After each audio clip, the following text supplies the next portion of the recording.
give you an overview of the process.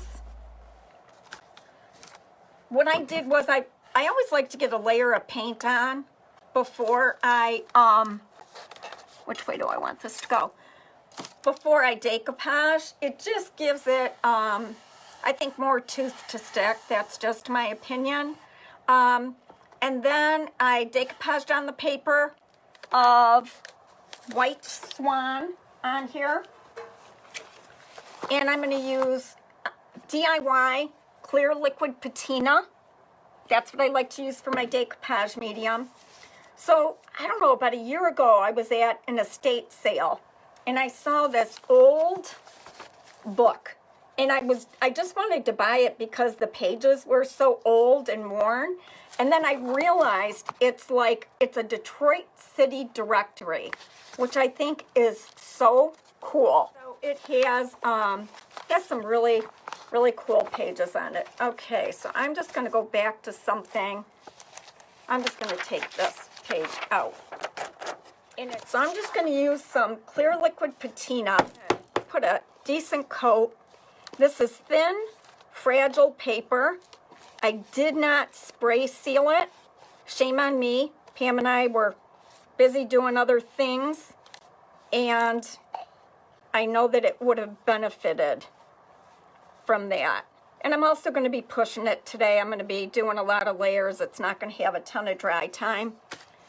So that's just a generous coat. Then I'm going to put my paper on there. I got to decide where I want that. I think I'm going to put it, how's the bunny face? I'm going to put it this way because of the way that the bunny faces, and I want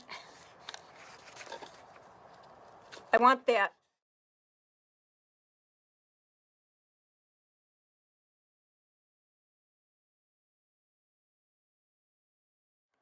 So this went on pretty perfectly, of course, when I just told him it probably would. I know. There's not a wrinkle, a bubble, nothing.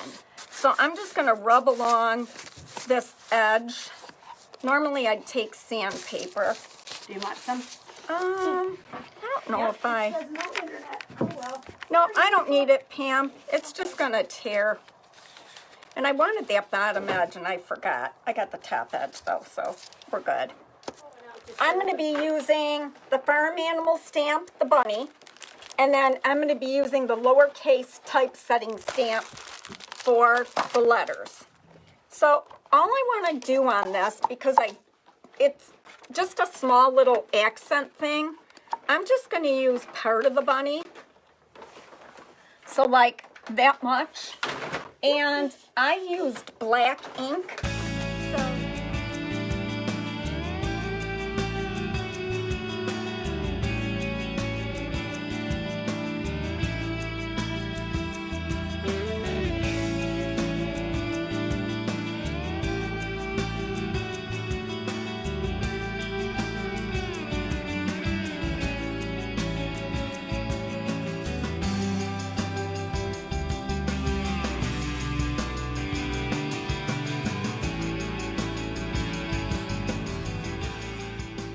So I like to use the blue shop cloth, and I'm hoping that I inked this little guy up enough.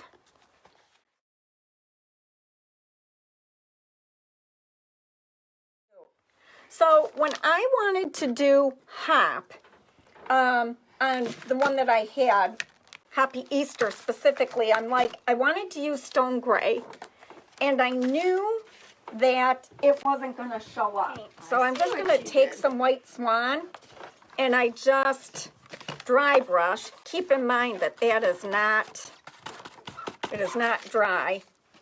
I see what you did there. So I just kind of go in a couple of different directions.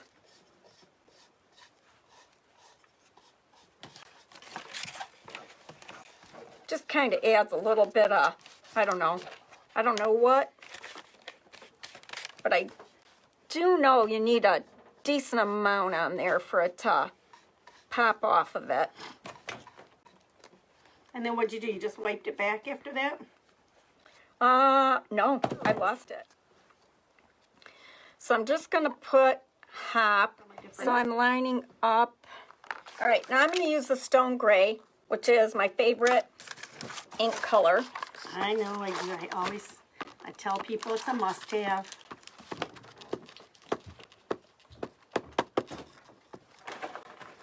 And it's not, it always looks like you don't have any ink on there.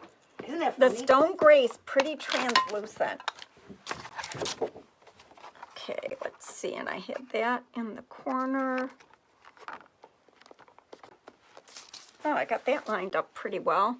I got to be careful not to shift.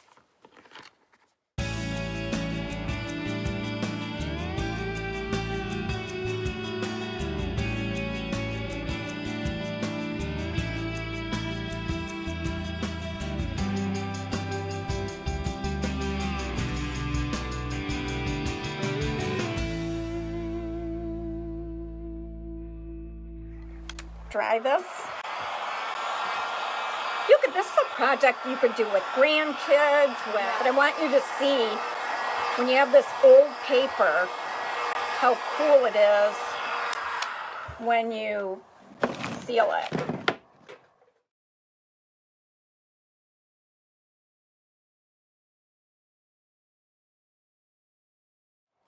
And you could use, it sounds really funny, but you could use moo with the cow. Yeah, I could see having a group of these, Yep. Can I give you that? So this is just, again, using that gallery wood from IOD and just doing a little small version of this.